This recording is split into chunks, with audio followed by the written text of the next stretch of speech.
বৃহস্পতিবার কলকাতা পৌরসভার বাজেট পেশ করলেন মেয়র ফিরহাদ হাকিম। আজ তিনি কি ঘোষণা করেন সেদিকে সকাল থেকেই নজর ছিল।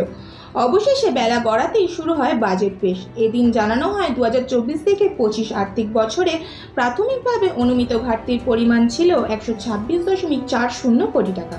2024 থেকে 25 অর্থবর্ষের নিরিখে সংশোধিত হিসেবে অনুসারে ঘাটতি নিবারিত 351.49 কোটি টাকা। জানা যাচ্ছে 2025 থেকে 26 আর্থিক বছরে আনুমানিক আয় এবং ব্যয়ের অঙ্ক যথাক্রমে 5,524.84 কোটি টাকা এবং 5,639.56 কোটি টাকা। সেক্ষেত্রে রাজস্ব তহবিলে আয় ব্যয় অনুসারে কেএমসির বাজেটে ঘাটতি রয়েছে 114.72 কোটি টাকা।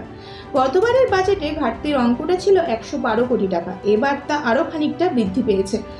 এই বাজেটে ঘাটতির পরিমাণ বৃদ্ধি পেয়ে দাঁড়িয়েছে 114.72 কোটি টাকা, অর্থাৎ আগের বারের চেয়ে 2.72 কোটি টাকার বাড়তি ঘাটতি হয়েছে। ঘাটতির পরিমাণ গতবারের তুলনায় বৃদ্ধি পেলেও বর্তমান অর্থবর্ষে কর বাবদ 39% আয় বৃদ্ধি পেয়েছে কলকাতা পৌরসভার। সেই সঙ্গেই এই আর্থিক বছরে রাজ্য সরকারের থেকে অনুমোদনও বেশি মিলেছে।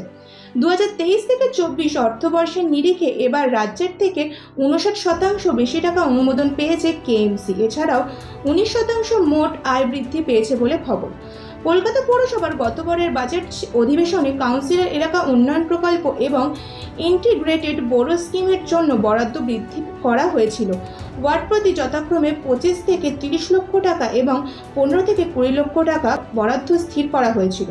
চলতি অর্থবর্ষে এই অঙ্কে কোনো পরিবর্তন আনা হয়নি। এবারও ওই খাতে সমপরিমাণ টাকা বরাদ্দ করা হয়েছে। কলকাতা পৌরসভার গত বছরের বাজেট অধিবেশনে কাউন্সিলর এলাকা উন্নয়ন প্রকল্প ও ইন্টিগ্রেটেড বোরো স্কিমের জন্য বরাদ্দ বৃদ্ধি করা হয়েছিল।